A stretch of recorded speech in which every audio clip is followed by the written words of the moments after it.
ዘመቻ እውነተኛ ቃል ኪዳን 2 ተፈጸመ። ኢራን የእስራኤልን ቀኝ እጅ ሰበረች።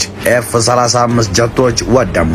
عملیات امشب با چند برابر بزرگی تکرار خواهد شد و تمام زیرساخت‌های اونها مورد اصابت قرار خواهد گرفت. ትላንት ምሽቱን ወደ ዱባይ እያመራ የነበረ የእንግሊዝ የመንገደኞች አውሮፕላን ውስጥ የነበረ ተሳፋሪ በመስኮት በኩል የሚያየውን ማመን አልቻለም ነበር። ጥልቅና ተከታታይ የሆኑ ሮኬቶችና ሚሳኤሎች ከኢራን ምድር ወደ ሰማይ ሲመነጩ ይታያል። ኢራን 200 ሚሳኤሎች እስራኤል ላይ አዝንባለች። ቴልአቪቭ ግን 180 ነው ስትል ቁጥሩን ተከራክራለች። ኒውዮርክ ታይምስ ያጋራው የተሳፋሪው ቪዲዮ ግን የኢራን ጥቃት ምን ያህል የገዘፈ እንደሆነ ያሳየ ነው። ኢራን ዘመቻውን እውነተኛ ቃል ኪዳን 2 ስትል ሰይመዋለች። ኢራን የሞሳድን መቀመጫ ዋና ህንጻ ጨምሮ በርካታ የአየር ኃይል ቤዞችን ኢላማ አድርጋለች። እስራኤል ብዙውን ሚሳኤል አከሸፍኩ ብትልም 3ቱ የእስራኤል የአየር መከላከያ ስርዓቶች ተሸንቁረው ታይተዋል። ከመቼውም ጊዜ በበለጠ የኢራን ሚሳኤል የእስራኤልን መሰረተ ልማት እንዳልሆነ አድርጓል።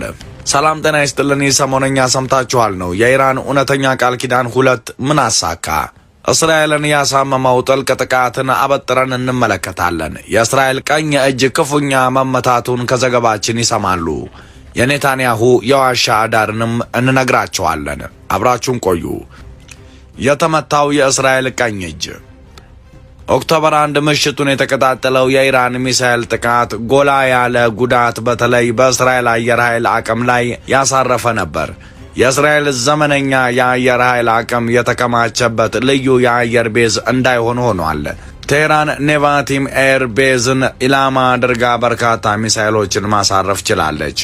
አየር ማረፊያው እስራኤል ኢራን ድረስ እጇ እንዲረዝም ያደረገው F-35 ዘመነኛ ጀት መከማቻ ነበረ። እስራኤል የምትመካበት 5ኛ ትውልድ ስቲልዝ ተዋጊ ስኳድራን መናኸሪያ የሆነው የአየር ማረፊያና ሰፈሩ በኢራን ሚሳኤል ተሸንቁሯል።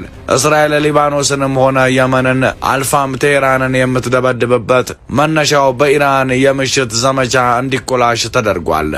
የእስራኤል ጦር በጦር ጀትና በስርዓቱ ላይ የደረሰብኝ ኪሳራ የለም ብሎ ቢክድም ከዝነኞቹ ተዋጊዎች F-35 ጀቶች መካከል የተወሰኑት ወድመዋል። በርካታ ቪዲዮዎች ይህንን ጥቃትና ስኬቱን ቀርጸው አሳይተዋል።